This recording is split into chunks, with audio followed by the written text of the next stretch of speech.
5 more minutes and then we'll start.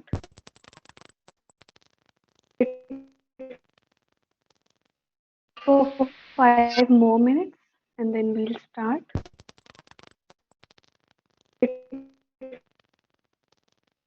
For 5 more minutes and then we'll start.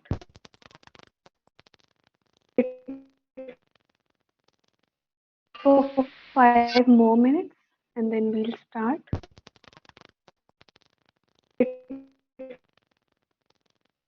For 5 more minutes and then we'll start.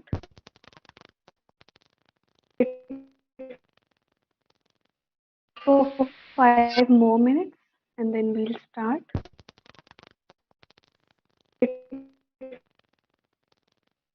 For 5 more minutes. Just make sure, am I audible? Start. Yes, ma'am, you're audible. Thank you. For 5 more minutes. Just make sure, am I audible? So without getting delay, a very warm and pleasant morning to everyone present here. Today, as we are aware, we have gathered online. Just make sure, am I audible? So without getting delay, a very warm and pleasant morning and reflections under Memorandum of Understanding. We have gathered online. Just make sure, am I audible? Without getting delay, a very warm and pleasant morning and reflections. I, Vedika, the host of the event, extend a warm welcome to all of you. Dear audience, it is a great honor and privilege for me to proclaim the arrival of our esteemed resource person, Dr. Robin Nunkoo. I also extend warm welcome to the Honorable Director, Sir, Professor Anurag Singh, Sir, Honorable Head of Department, Professor Somesh Dhameja, Sir, Honorable Associate Head, Professor Anurag Dhameja, Ma'am, and all respected faculty present here. I request everyone to mute themselves. Thank you.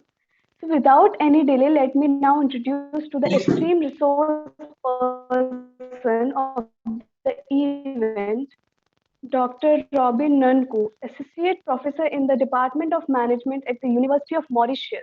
It is a great pleasure to welcome you, sir. Sir, can you listen us?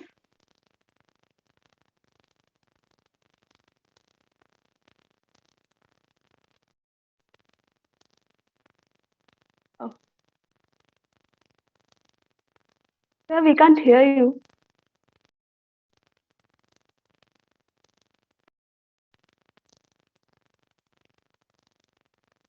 I think there is a problem in your mic, sir.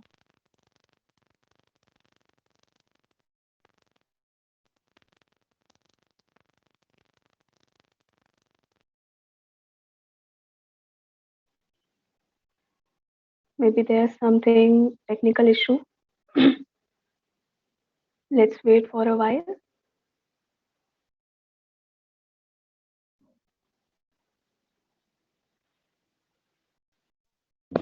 Vedika, I think you can continue with the profile. Okay, yeah, sure, ma'am. Thank you. Thank you. I would like to acknowledge our audience about our honorable speaker. He is a visiting senior research fellow in the Faculty of Management at the University of Johannesburg, South Africa, an adjunct professor at Griffith Institute for Tourism, Griffith University, Australia. He holds a PhD from the University of Waterloo, Canada. He is also the managing editor for Journal of Hospitality Marketing and Management and associate editor, Tourism Review. He has published widely in leading journals such as Annals of Tourism Research, Tourism Management, journals such as Annals of Tourism Research, Journal of Business Research, and Government Information Quarterly, and has edited books on journal research methods and tourism planning. Dr. Robin Nunkoo has been recognized by Clarivate in its highly cited researchers list of 2021. So I consider success sounds like this. And if his mic is on and working properly, then over to you, sir. Yes, can you hear me now? Yes, sir. Absolutely, we can hear us. Good. Thanks a lot for introducing me, and it's a privilege and honor for me to be here with you all today. Thanks a lot for inviting me once again. Thanks a lot to GLA. Thanks a lot to Dr. Ruby Singh. She's been very persuasive in asking me to deliver this lecture, not a lecture per se, but I think some reflections. Okay, so I couldn't say no. Okay, and I'm glad to see many of you here. Okay, I think you've just been introduced to my profile, so I'm not going to go there again. What I'm going to do today is talk about the mega trends influencing tourism worldwide. It's not an academic lecture, it's just for us to reflect, to think about what's going on. The reason I chose this topic, because it concerns all of us. At some point in time, we all travel, okay? But obviously, as we know, the world is going through unprecedented times. So I think let's just discuss, let's just open up our minds to what's going on around us and to how I see the tourism industry evolving globally. Okay, so I'm going to share my slide, guys. I'm very informal, so you are welcome to ask me questions during the discussion, or you can keep your question at the end, whichever you find easier for you. I'm okay with both of them. But do not hesitate to open up. Do not hesitate to ask me questions. Do not hesitate to be yourself. I cannot share my screen, so can you allow me to share my screen?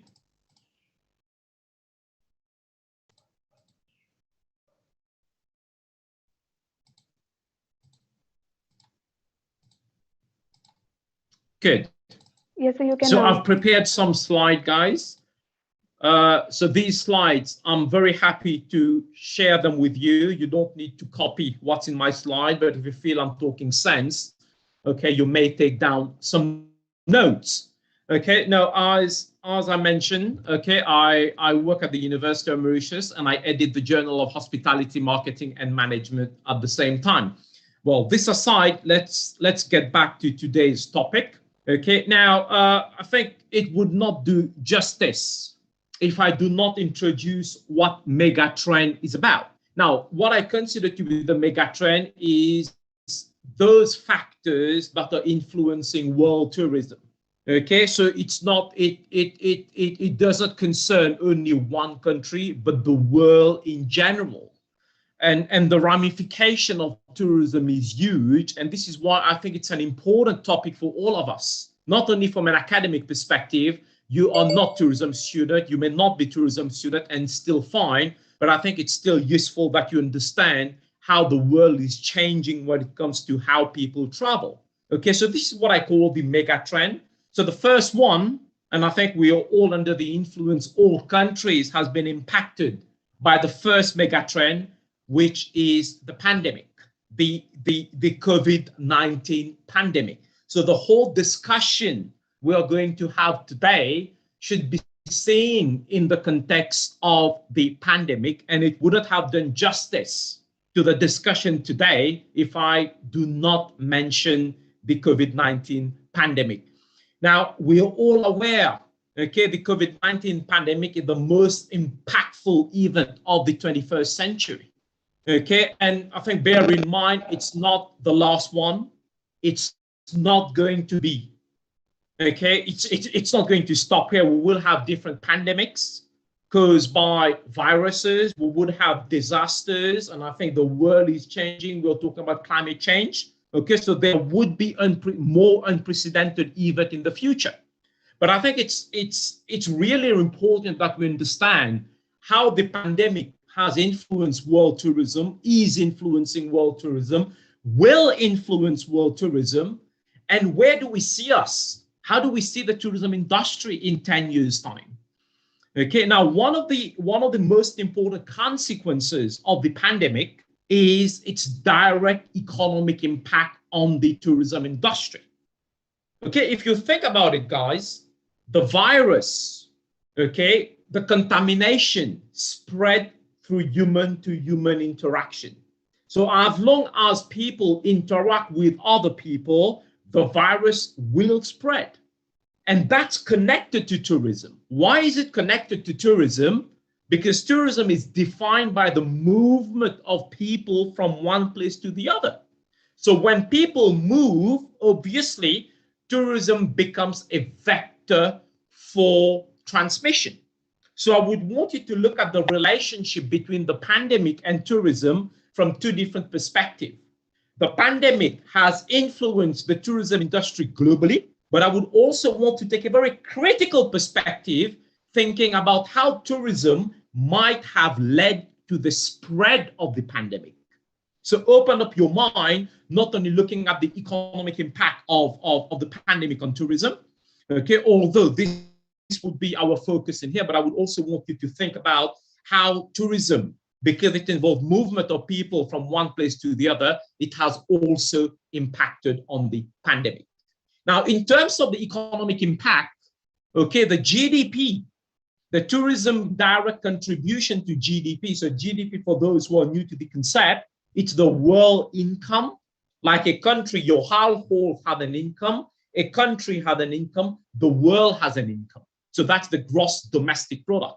So the pandemic has reduced tourism contribution to GDP by 2.8 trillion, and tourism has contributed to 1.8% of national tourism level, dropped by almost 73% in 2020.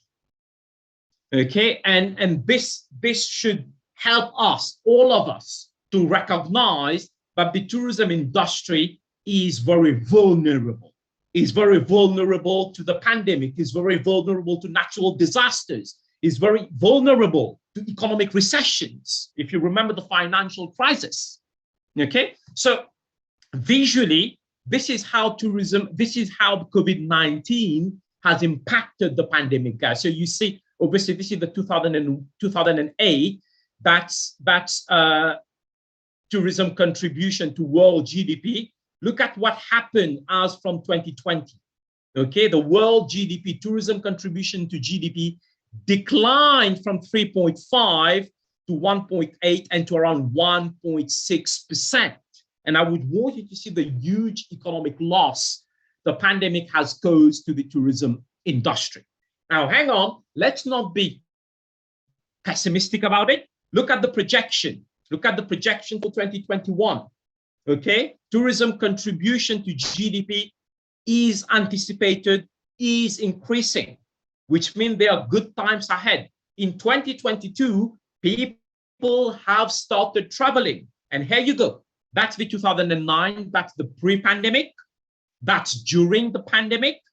I'm not saying 2021 is the post-pandemic, but you can say that's the anticipated, that the forecasted figure, that tourism contribution to world GDP is rising from 1.8% during the pandemic to around 2.0% of world GDP. Now, why this is happening?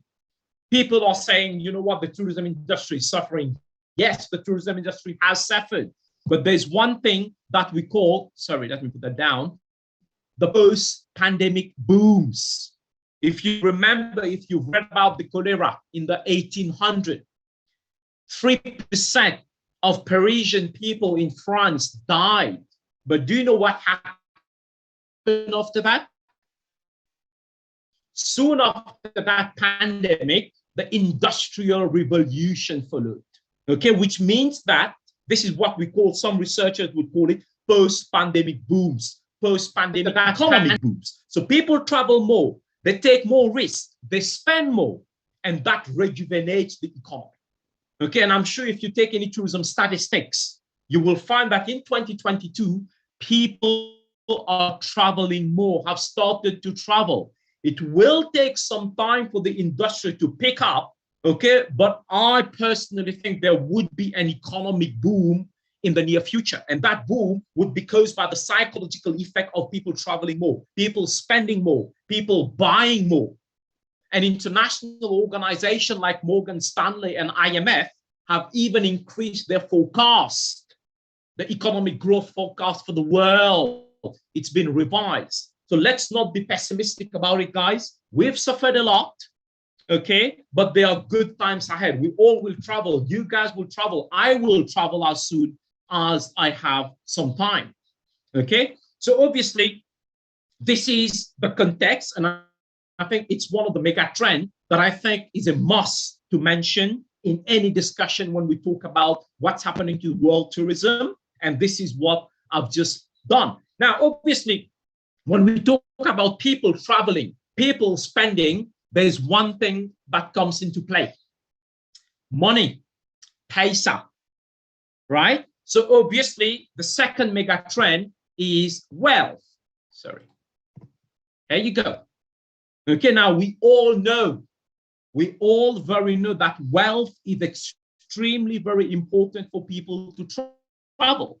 And I will add in here, income or wealth, they are not only the motivator to travel, they are the determinants of travel.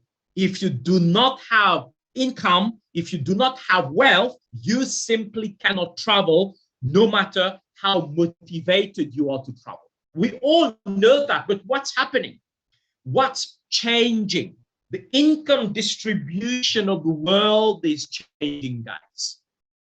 Okay, this is what we call the shifting world economic power. Okay, at present, the G20 countries represent approximately over 85% of global GDP. So the G20 countries include most industrialized countries. They are the ones that are driving the world economy. They are the ones that are driving world economic growth. Okay, the economy of G20 countries is expected to grow, and I've given you the figures in here. The annual projected growth rate is around 3.5%. However, there's one thing, there's a new phenomenon. 60% of that expansion will come from M-BRIC countries. Some people would say BRICS. Okay, so Mexico, Brazil, India, China, and you can also add South Africa in there. Add the S for South Africa. So the M-BRIC countries will increasingly become important outbound tourism travel. There's one commonality among those M-BRIC countries. Those countries are experiencing rapid economic growth. Take India, for example. Look at the level of economic growth in India, the level of industrialization of India. Okay, you're talking about the rise of the middle class. People are earning. The economy is growing. When the economy grows, people get higher income. When they get higher income, they spend more. So you have the same phenomenon in Brazil, in Russia, in India, in China, and in South Africa. So these countries is becoming the major tourist generating market. The major tourist generating market were always Europe for the world. But now European travelers are they are still very important tourism market, but the BRIC countries will take over. So I would want you to remember from a global, that there would be other rising economic powers that will influence world tourism. And this is what I've just mentioned. These are the growth potential, the international tourist arrival from those countries. Americas, increase of 47%. Look at Europe, Africa, Middle East, Asia Pacific. So travel around 2030 will increase from 1.8 billion currently to around an increase of 66.4%. And look at the BRIC countries. We currently receive around, well, when I'm talking about we, I'm talking the world, 2.6 million Russian travelers. By 2030, this will increase to 7.2 million travelers. Same thing for China. Look at China, from 1.7 in 2013 to 5 million in 2030. Look at India, 0.6 million in 2013 to 2 million in 2030. Brazil, same thing. So one commonality is in here is those countries are experiencing rapid economic growth. So our second conclusion in here is one of the most important factors driving world tourism is economic growth. And that's measured in increase in the gross domestic product, right? So remember shifting economic power. Now, there's also a psychological change that's happening when we talk about wealth. Remember, someone may say, oh, look, Robin, I may be earning a lot, but I don't want to travel. But this philosophy is changing, guys. Consumers now perceive holidays as the number one luxury product, right? They do not only invest in houses, fast cars, expensive perfume and designer clothes, but they also invest in travel. And remember that psychologically, people are ready to travel. And behind that, you've got the economic motivation. So psychologically, people are ready to travel. Economically, they can travel. So this is why travel will boost up. Okay, and think about the aging population. What you often call the senior travelers, very important market. But someone may ask, why would all people represent a very profitable market? Well, they've got high disposable income and they've got leisure time. They are permanently on a holiday, guys. They are not like you and me. We have to give lectures. We have to attend classes. We've got family commitments. No. Leisure time, fully at their disposal. They don't have any financial commitment, which means they become a lucrative market to travel. However, let's be critical. There has been some studies saying that when there will be pension reform programs in some of those European countries, senior travelers from those economies may have some difficulty to travel. So just to remind you, first mega trend, the pandemic, obvious. Second, wealth. Third, technology, the very foundation of today's lecture. We're having this Zoom lecture facilitated by technology, guys. If there was no technology, I would have never been able to be here. You would have never been able to hear me. Okay, so when I'm talking about technology, once again, guys, I would want you to broaden your thinking for us to understand the arguments I would like to make in today's discussion. Okay, so obviously when you talk about technology, it's the game changer. It has revolutionized the tourism industry worldwide. It has changed the way people travel. It has influenced the way they travel. For example, it has influenced the way you look for information. 50, 60, 70 years ago, okay, 80 years ago, you were traveling without knowing much about the destination. Can you say that now? No, if I want to know what's happening in Gujarat, I can just log on to the internet, type tourism in Gujarat, or political stability in Gujarat, or what's happening in an unknown country. You can get all the information. So tourism, the technology has led to what you call informed travelers, experienced travelers. They may not have experience with one particular destination, but they have experience with the travel product simply because they can search, they can understand, they can comprehend, and they can make the critical opinion about a destination, right? So we cannot separate our understanding of the relationship between information technology and tourism. And remember, that relationship doesn't go back for long. It's only around 25 years when it comes to tourism. And that's a very short span when you talk about the history of mankind. The tourist world is shrinking because of technological advances.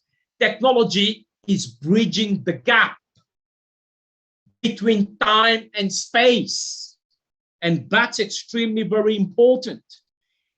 Now, obviously, when you talk about technology, and this is why I said I would ask you to take a very broad appreciation of what technology is. So I've summarized it in here. When you talk about internet-based platforms, So you have online reservation sites, okay? Booking.com, Agoda.com, Expedia, Obeats, Obago, Trivago. So they are online reservation site where you can go and book your holidays.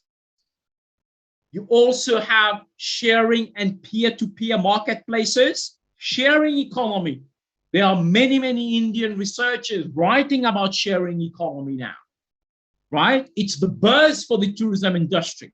And people do not want to own goods now, they want to share. And we will talk about the sharing economy a little bit later. Online travel agents that have led to the disruption of the traditional travel agent within the four walls.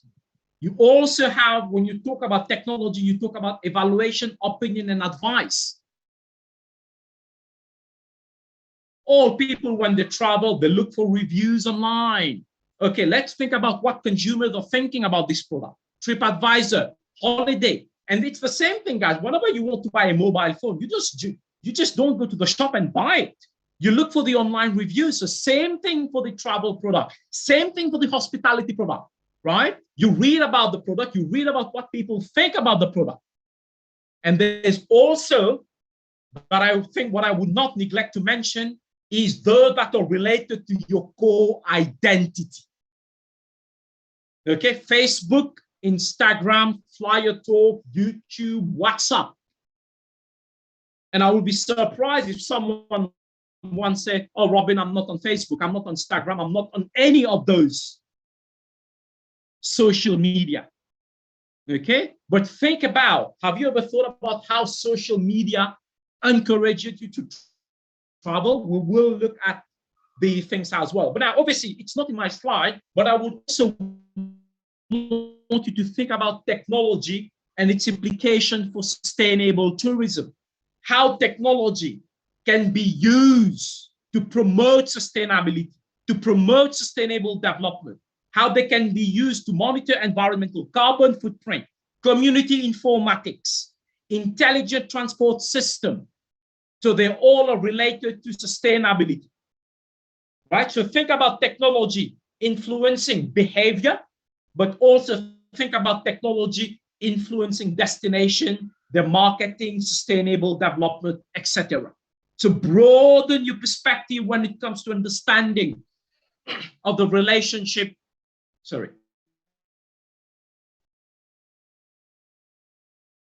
between technology and tourism. Anyone knows about this website, flightmemory.com? Anyone heard about it? Well, you can just Google it. Flightmemory.com. It's a free website. It enables you to register and you record your flight time. You tell people, where have you been? How many hours have you flown? So when you log in there, you will find that there's so many people boasting around how many hours they've been flying. And do you think what it does? It's like you are on Facebook and you are competing on how many likes have you received.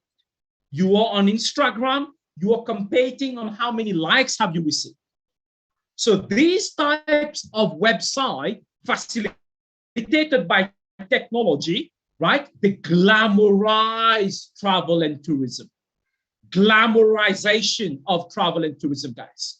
And think about 20, 30, 50 years ago, how did we express social status? Most of us were expressing social status through our jobs, the kind of car we use, how big is our house, what types of jewelry, watches we wear. But now, mobility is an important signifier of social status. You show off now, you take your flyer card, frequent flyer card, oh, it's silver, it's gold, you show off to others. So you express your social status through those colored frequent flyer cards. And do you know what you do? You show off on social media. You tell people, where have you been? Innocently. You tell people how many destinations you've traveled to. And remember, that mechanism for travel glorification is also employed by corporate users. And this is what I just showed you.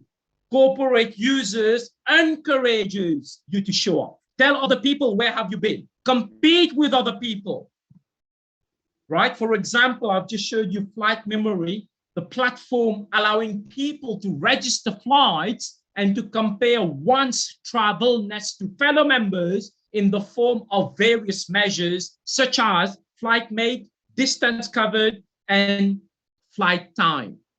So social media has fundamentally changed perception of distance and mobility as a socially desirable activity, right? So it induces you to travel. It's like an aggressive marketing campaign. Oh, you know what? Rahul Singh has traveled, okay, for 200 flight hours over the past 10 years. Okay, so Stephen would also want to meet with Rahul now.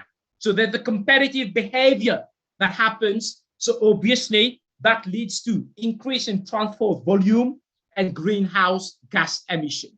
So where I'm leading to now, I would want you to take a very critical perspective on the understanding between technology and sustainability. Tourism can, technology can promote sustainable tourism, can promote sustainability, but it can also act as a barrier to sustainability. It can also promote unsustainable tourism development. Let me talk about social connectedness, right? And I'm sure this starts at home. Whenever you're having dinner, you're talking to your friends. You talk less, but you're on your mobile mode. Okay, you go to a restaurant, you take a picture. Instead of enjoying the food, you're focusing, okay, let me post that picture on Instagram. Okay, now remember, let's go back to the sociology of travel. Okay, when you look back at the history of travel, history of tourism, travel was perceived to be leisure, relaxation. You spend time with people you love, people you want to be with, your loved one. Human being, remember, from a sociological, from a biological perspective, we have the need to connect with other people, right? So social connectedness has been identified as one of the most fundamental aspects of human life, essential for the sense that one life has meaning. Someone cannot live on his or her own. You need to be loved by people. You need to be connected by people. However, social media has affected the way we connect with other people. But when I'm talking about affected, I'm talking about it had a positive influence on how we talk to other people, how we connect to other people, but it also have adverse consequences. Okay, smart social, this is why I've mentioned in here, social media affects sociality and the way we interact, we relate, we love people. Okay, we talk about e-love now. We love people online. We talk to people we've never met. We connect to people we've never met.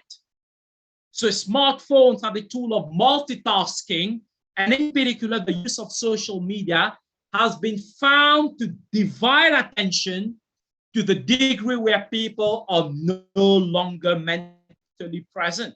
And I often have that with my wife. My wife says to me, Robin, okay, you are here, but you're on your phone replying to emails, uploading your lectures, which is true.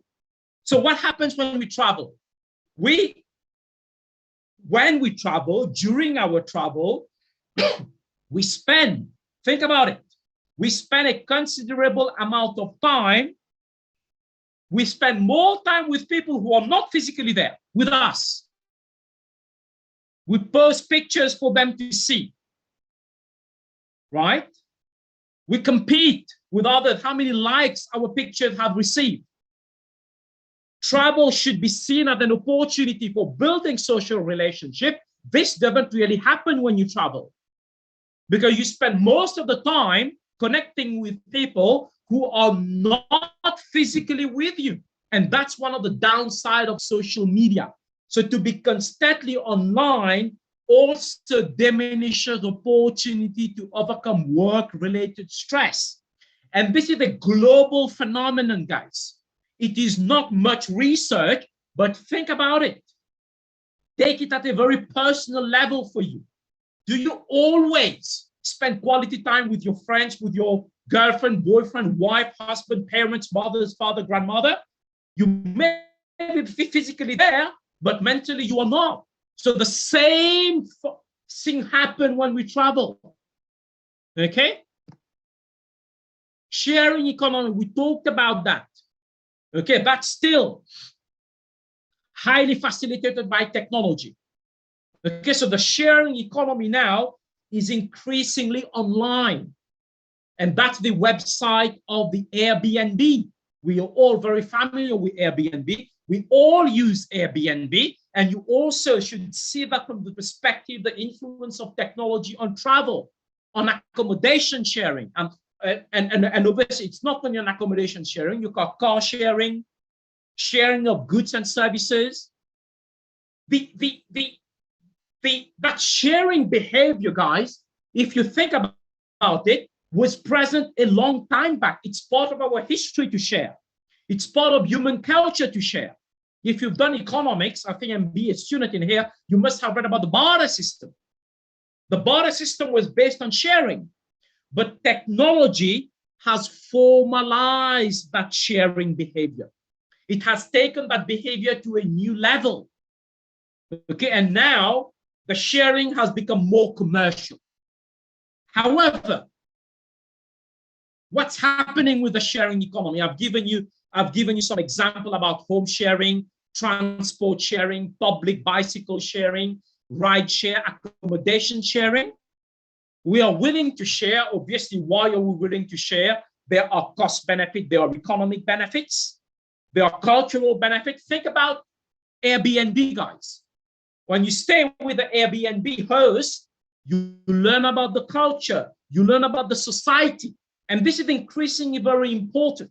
Let me explain why. Previously, people were traveling only for entertainment. Travel tourism was seen as a means to have fun, to eat a lot, to drink a lot. But now people see travel from a different perspective.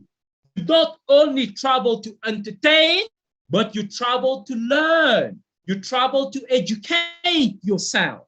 So it has shifted from entertainment to edutainment.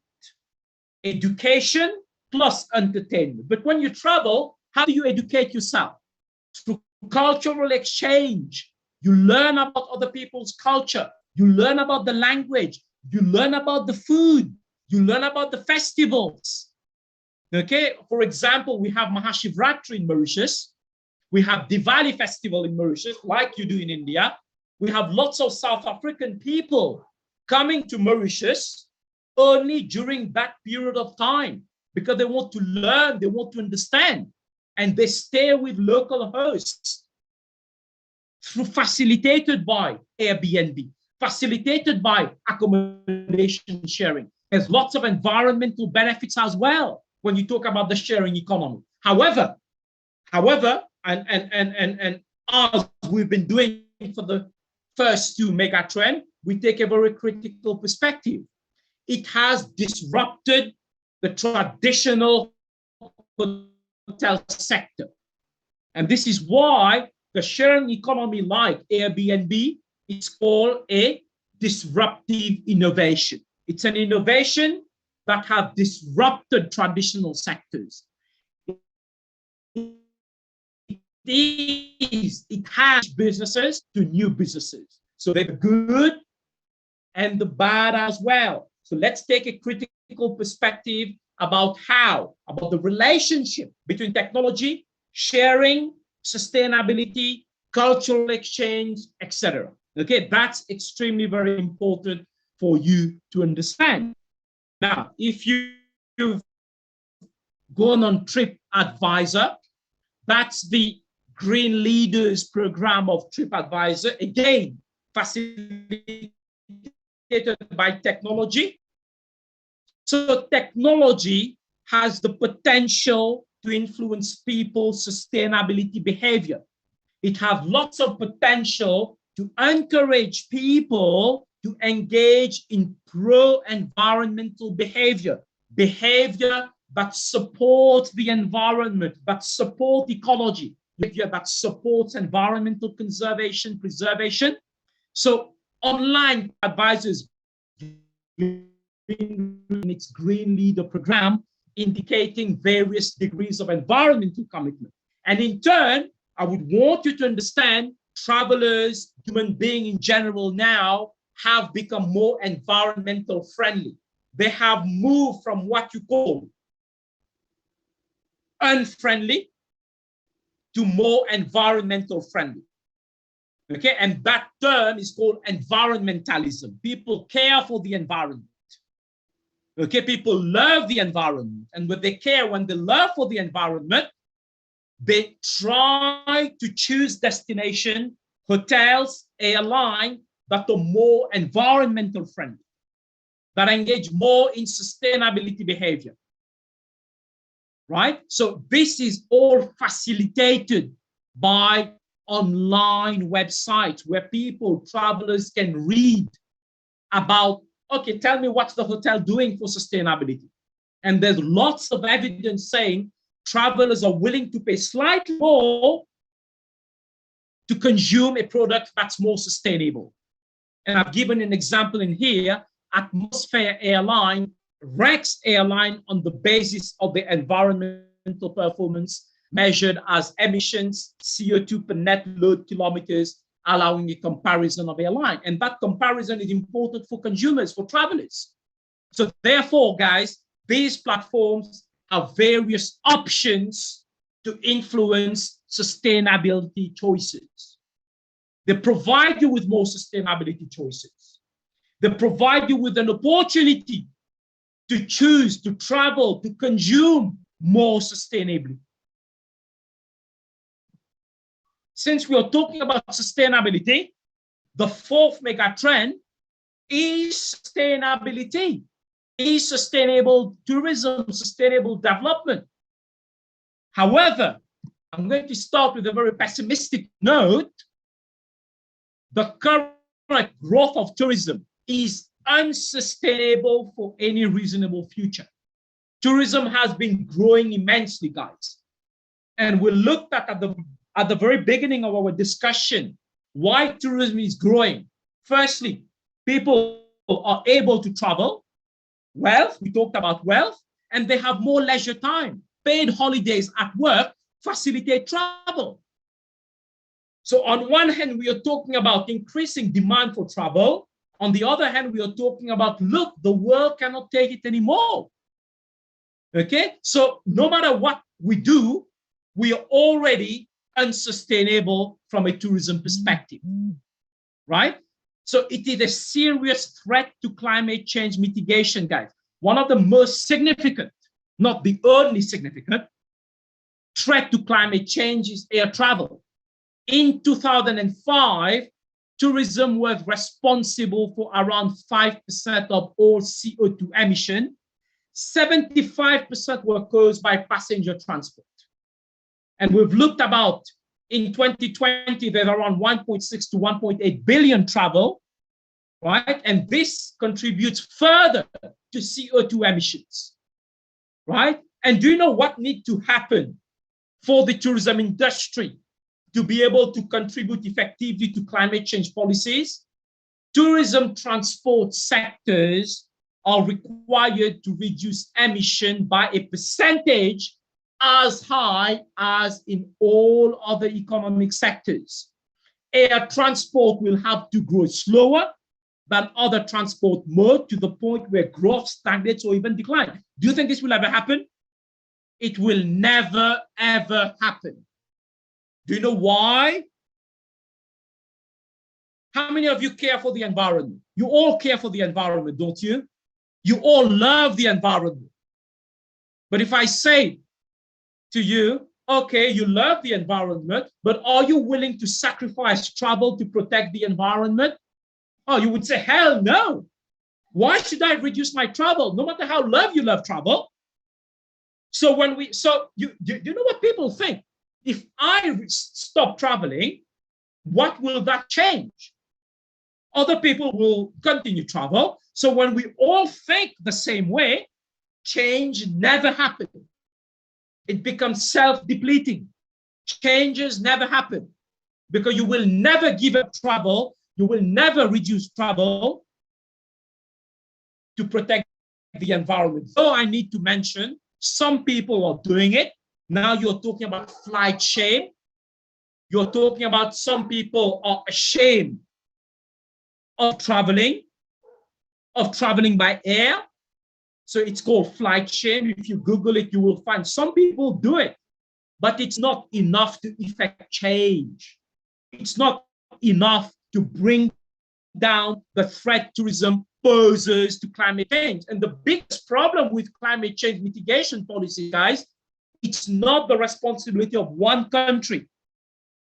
It's the world responsibility. And when it's the world responsibility, there's inherent unpredictability as to what will happen.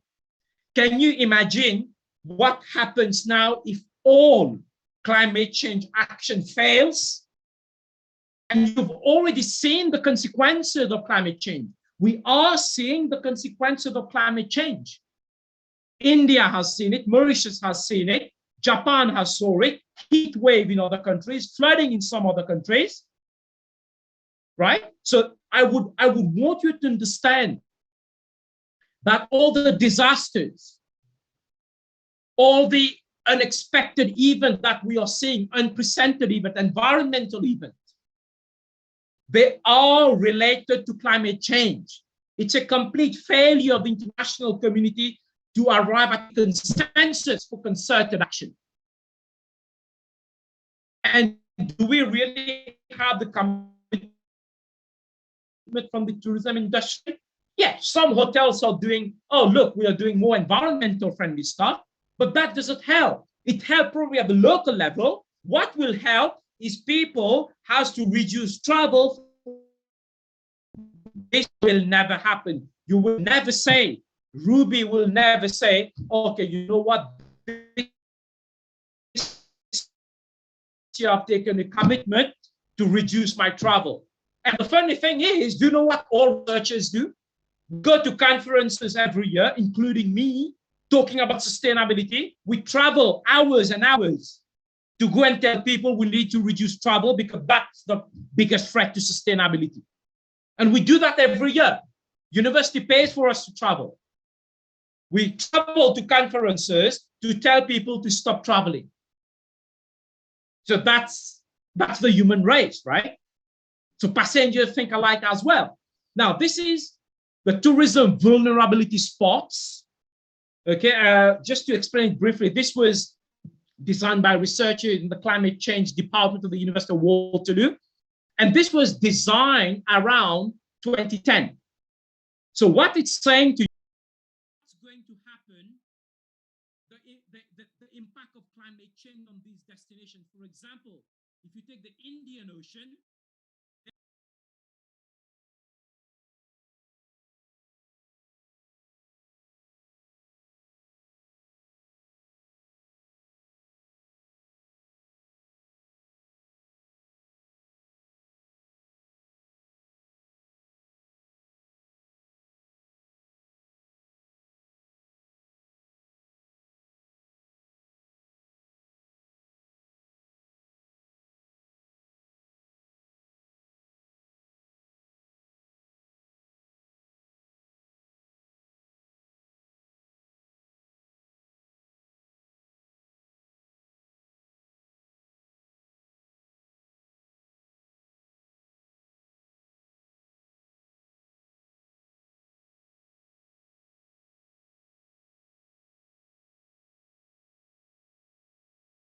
people die.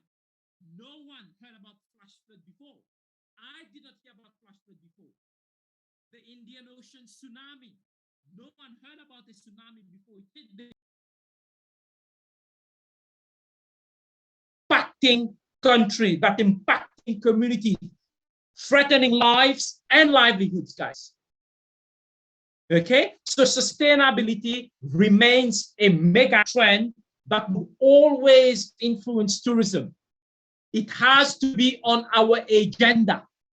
So when we talk about sustainability, it has got to do with human behavior.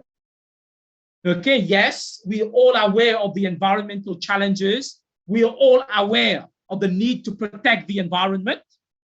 We can make sustainability choices, but as I said, okay, it doesn't really work. No matter how much we learn, no matter how much we care for the environment, we always have this state of mind. Okay, do we reduce travel to protect the environment, or to hell with the environment, no matter how we care for it? Usually, it's the latter. To hell with the environment, no matter how we care for it, because I'm getting to visit India. I'm getting to visiting Mauritius, Seychelles, the Maldives, Europe, US, Canada, right? So that urge to travel always takes precedence over environmental preservation, over environmental conservation, right? And obviously, the other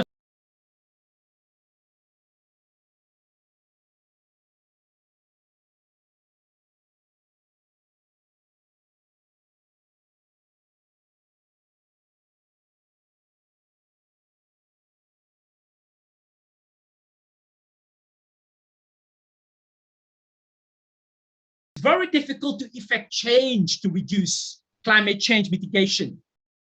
It's very difficult to effect change to promote more sustainable travel, guys. But the world is under the threat of sustainability. And obviously, this is the global warming effect. So climate change already kills over 150,000 people a year. In Africa, 185 million people will die of diseases directly attributable to climate change. Drought will leave hundreds of millions of people without food.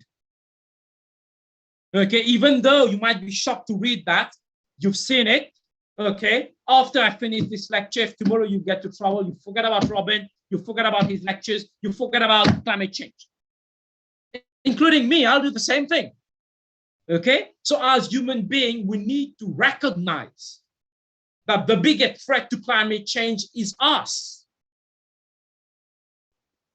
Right? And obviously, guys, and I think I'm going to conclude here. Okay, so we've looked at 4 mega trends, starting with the pandemic, technology, right? And we've moved to sustainability. We've talked about the threat sustainability poses to climate change.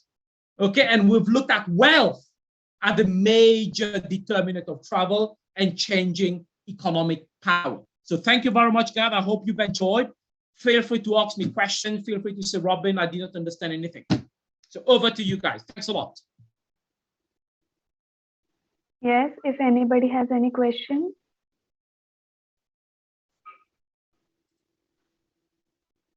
Okay, so may I ask you a question, sir? Yeah, sure, of course you can. Sir, as a student of BCom honors, I could understand the GDP and all the economic you have used all the terms. Yes, it is correct. It is absolutely correct that nobody can restrict themselves from traveling. But how can we reduce that? We cannot absolutely vanish that thing. Yes, tourism is affecting our environment in many ways, but how can we reduce that? Now, obviously, that's the big challenge. Now, obviously, one of the biggest challenge to climate change is travel, and that got to do with jet fuel, right? Airline companies, there are many institutions working on finding an alternative to jet fuel. If we find an alternative to jet fuel, things will change. Some of my discussion will become irrelevant. Okay, that's the one thing, alternative to jet fuel. Now, there's also more sustainable mode of transport. Trains, buses, cars, they are more sustainable than airlines. So there are more sustainable travel options. So there are things we can do here to encourage people to choose more sustainability options.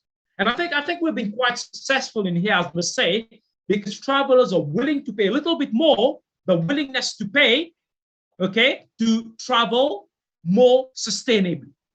Okay, it has happened. Now, there's one thing that I also need to mention. Simply telling travelers, look, if you travel less, the environment will benefit. That doesn't work. And so there are a couple of research I'm working on with one of my colleagues, one of my friends from University of Surrey, is the co-benefits of reducing travel, especially for frequent travelers. When you travel more frequently, there's lots of health challenges you face, right? Frequent travelers have lots of health challenges. So I think there needs to be a program, a marketing program, especially to frequent travelers, saying to them, look, if you travel less, you do not only promote the environment, but you also reduce a number of health risks for yourself. So this is why we use the term co-benefit, the environmental and health co-benefit of traveling less. There are things we can do, but the question is, will it ever be enough? Will it ever be enough? That's the question we need to ask. Any other question, guys? Yes, if I may ask a question. Actually, I would like firstly to make a few comments. I would like to thank you, Dr. Robin, for this wonderful lecture. And all that I can say is that your students are happy to have you, because your lecture is very passionate. You transmit your message very clearly, and I myself am involved in the natural sciences, and this is really refreshment for me to learn about new things, and this is what this whole thing is about. So thank you very much. And I would like to make a comment, because the reduction of travels, the effects of the reduction of travels is already visible. I mean, in Novi Sad, some ducks that have never been seen in the center of the city have arrived. And a few nights ago, when I was walking with my younger son, we saw a fox. I never saw a fox in the city of Novi Sad. I mean, city of Novi Sad is not too big, you know. It has 350,000 citizens, but I saw a fox, and and then I realized that it is why is that happening? Because of the reduction of travels, the reduction of the pollution, etc., etc. So that is one thing. And you mentioned some numbers at the beginning of your lecture. And what are your predictions about Congress tourism? I myself am interested in Congress tourism, and you talked about tourism in global, but what are your predictions for the Congress tourism, and how these mega trends affected the Congress tourism, you know, the conference tourism and scientists in that way? Right. Oh, obviously, this is a very valid question. Now, obviously, I think the discussion should be taken from the perspective of the pandemic as well. Okay, so during the pandemic, all the conferences were held online. Okay, so people did not travel. Okay, and this is one of the reasons you've seen animals, you've seen fox, and this has happened in a number of places. And it's not because people are traveling less, it's simply because the pandemic has prevented people from traveling. Okay, now, I think the issue of conference tourism or even tourism, that's got to do with lots to do with institution. And let me go back to the very basic. All universities provide funding to researchers, to scientists, for them to travel. So, for example, the University of Mauritius would always give me a sum of money a year to travel. So when I will have those sum of money, I will always travel. So I think it's very institutionalized as well. If I have the money to travel, I will travel. And the other thing is, there are very few conferences now that are held from a purely pedagogical, scientific, or intellectual perspective. Most of the conferences are money-making. So I bet as soon as travel pick up, you'll start seeing countries organizing conferences. People will start traveling again because universities pay for them, and those conference organizers see that as an opportunity for them to make money. There might be some changes, but I'm not too sure whether it would be impactful enough to make a difference. Yes. And there would also be that thing of revenge travel. You know, I'm to be honest with you, I'm craving to travel for the first time. Okay, over the past 20 years, I've been grounded in Mauritius for 20 years, for almost 2 years. The next opportunity I have to travel, I will travel. Yes. Good. Thank you very Any much. other question, guys?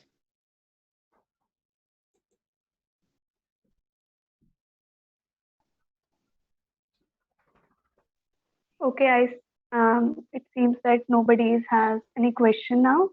Dear, I Uh, just want to speak. This is Dr. Aruna Dhamija. Hi, doctor.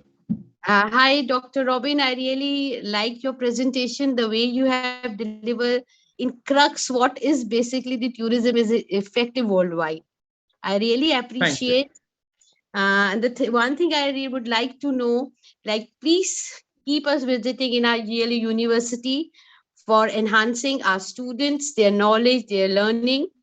So we can have a good connect, and we can always work upon that. Yeah, thank you, Dr. Dhamija, and I'm glad that you liked it. I hope it was useful to the student, and I'm happy to connect with you more. I'm happy to get involved with the university in one way or the other. Okay, can I have your email ID? Yeah, of course you can. It's let me put it on r.nunkoo@uom.ac.mu. I just find it in the chat box. Yeah, Okay. that's good. So I'm going to approach you through this, and Yeah, soon in future we are going to have many more. yeah, no problem. I'm happy to be involved as far as I can. Okay. Nice talking to you. See you soon. It's a pleasure. It's an honor to be here for me as well. And whenever you visit to India, please do visit our GLA University. I will. I didn't know about the university. I was in India for 3 years. I did my bachelor's degree in Mumbai. Oh, fine, very nice. Yeah, but yeah, it is too far from Mumbai. Yeah, I worked there for a keynote speak in IIM Kozhikode, and I was in Delhi. So yes, there would be opportunities for me to visit your university, and I'll gladly do that. It will be my honor. It will be a pleasure also to have a Pleasure is connection. mine. Thank you, Dr. Robin. Thank you. Okay, take care, guys, um, and have it. Yep. I, Vedika, considered my privilege, sir, to have been asked to propose the vote of thanks on this event. And on behalf of the GLA University, I extend my heartfelt gratitude towards the honorable speaker for sparing his valuable time for us and to acknowledge us what Megatrend is about. I was listening very carefully, and I have also, noted down the key points too. And thank you so much, sir, for it. And I would also like to thank our chief guest and Aruna ma'am for such lovely words. And a special gratitude to everybody present here. Without you, this event would not have been successful. Thank you so much, sir. Thank you very much. Hope to see you soon. Take care, guys. Have a great afternoon. Bye.